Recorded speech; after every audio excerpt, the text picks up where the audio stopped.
NCP সারা দেশে যেভাবে বিপর্যস্ত হয়েছে, এনসিপি তো আলাদা করে বড় কোনো ছাত্র সংগঠন ছিল না। এই শিবির, বিএনপি সবগুলো মিলেই তো ছিল, বা নন পলিটিক্সে যারা জড়িত সেগুলোই ছিল। এনসিপির সেই শক্তিটা তো নাই।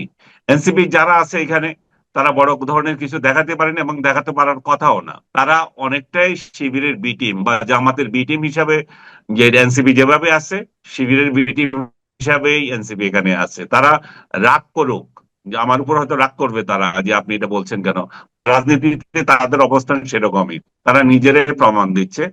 বাট বিএনপির ছেলেরা যেভাবে যে এক্সপেকটেশন পাবলিকের ছিল, তারা এটা করবে এনসিপির উপর, তো সেটা করে না কেউ, তো সে আশা করে না যে যে এনসিপির এরাই মানে পরবর্তী জায়গা দখল করবে, যে বা আওয়ামী লীগের পরবর্তী শূন্যতাটা পূরণ করবে। আওয়ামী লীগের শূন্যতাটা পূরণ করার জন্য সবাই বিএনপি এবং ছাত্রদল এদের উপরে নির্ভর করে। সেই জায়গায় তারা যত ব্যর্থ হচ্ছে, সে জায়গায় জামাত এবং ছাত্র শিবির ততই লাভবান হচ্ছে। এবং সেই লাভবানের ফলে আমরা দেখেছি এই ডাকসু ইলেকশন, এটাতে বিস্মিত হওয়ার কোনো আমি কিছু দেখি না।